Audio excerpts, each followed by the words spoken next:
ఇచ్చినప్పుడు మన డాక్టర్ని అడుగుతాం కదా, ఏమని ఏం చేయాలండి అంటే డాక్టర్ ఒకటి చెప్తాడు, అమ్మ పొద్దున్న సాయంత్రం ఫిజియోథెరపీ చేయాలా, ఫేస్ కరసేసి నువ్వు బబుల్ గమ్ లేదంటే అదేంటది ఆర్బిట్ ఏదో ఉదయం సాయంత్రం నవ్వాలా, అలా నవ్వుతూ ఉంటే ఫేస్ మామూలుగా వచ్చేస్తుంది, దీన్ని ఫిజియోథెరపీ చేస్తే చెయ్యి మామూలుగా వచ్చేస్తుంది అన్నప్పుడు ఖచ్చితంగా అడుగుతారు.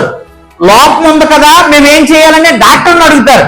కానీ సువార్తకి అడగలే, సువార్తకుల మీద కక్ష కడతారు. డాక్టర్ మీద ఎవరైనా కక్ష కట్టినాడు ఉన్నాడండి? ఇంజక్షన్ చేసేటండి కక్ష కట్టినట్టున్నాడా? ఆపరేషన్ చేసేసేటండి కక్ష కట్టినాడు ఉన్నాడా? లేదు ఎక్కువ మందులు రాసేసేటండి కక్ష కట్టినాడు ఎవడన్నా ఉన్నాడా? లేడే. మరి సువార్తకుడి మీద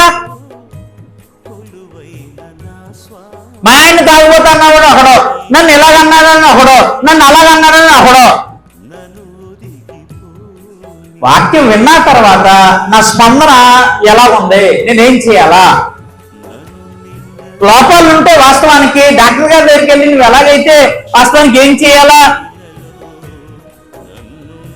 మన స్కూల్లో శోభానగిరి స్కూల్లో ఎవరో టీచర్ ఒక మేడంని అడుగుతా ఉన్నాడు, what can you do madam, నేను ఇప్పుడు ఏం చేయాలి, స్కూల్ టైం అయిపోయింది, బస్ ఎక్కడికి, వాట్ కెన్ యు డు, నేను ఏం చేయాలి? ఆ ప్రశ్నే లేదు విశ్వాస జీవితాల్లో, ఆ ప్రశ్నే లేదు. పక్షపాతం వచ్చింది, హాస్పిటల్కి వెళ్ళాం, అదేంటో మనకు తెలియదు, అమ్మ నీకు పక్షపాతం వచ్చింది, నరాల జబ్బు వచ్చింది అంటే, ఇట్లా నన్ను నరాల జబ్బు వచ్చింది అంటావు, నన్నే అంటావు, నువ్వు వాడిని పొడిచేస్తావా డాక్టర్నే? ఇప్పుడు ఎలా ఉందని సంఘాల్లో, అమ్మ నీకు అబద్ధమైన జబ్బు పట్టుకుందామంటే ఎవరు ఊరుకుంటున్నాడండి? నీకు కపటం అనే జబ్బు ఉందమ్మంటే ఎవరు ఊరుకుంటున్నాడండి? మోహం అనే జబ్బు ఉందంటే ఎవరు ఊరుకుంటున్నాడండి? ఎవరు ఊరుకోవట్లేదు. ఎప్పుడు దొరుకుతాడో చూస్తున్నాడండి.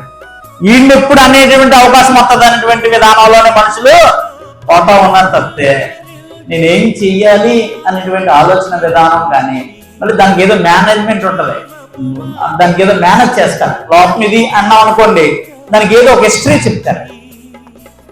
అయ్యలారా మేము ప్లెయిన్, అయ్యలారా మేము ఏం చేయాలి, గృహప్రవేశం ఇలా చేయకూడదండి కాదు, ఏం చేయాలో చెప్పండి, పెళ్ళి ఏం చేయాలో చెప్పండి, ఏం చేయాలా అది వాస్తవానికి గ్రంథం చెప్పుద్ది.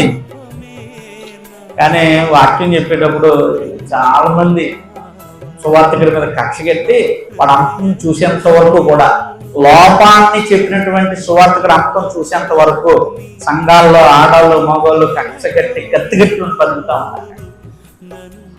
దయచేసి ఎప్పుడు ఎవరి దగ్గర వాక్యం విన్నా మన స్పందన ఒకవేళ నచ్చలేదు, నీకు అర్థం కాలేదు, విడిచిపెట్టేసే. అంతేగాని ఆ చెప్పినోడి మీద ఏం కట్టద్దు, కక్ష కట్టద్దు. అయ్యలారా మేము ఏంటి ఎంత ప్లేట్గా అడిగారు చూడండి. వాళ్ళని ఏమన్నాడు పేతురు తెలుసండి, మీరు దుష్టుల చేత వేసుకొని సులువుగా చంపేశారన్న. మమ్మల్ని అంతకులంటావా అని తిరగబడచ్చండ. కానీ వాళ్ళకి వాస్తవం అర్థమైంది, దేవుడి సంకల్పం వాళ్ళకి అర్థమైంది. అయ్యలారా మేమేమి చేతుమని పేతురును కడమ అపోస్తులను అడగగా, కడమ అపోస్తులు అంటే మిగిలిన వారందరిని అడిగారు. అప్పుడు అడిగితే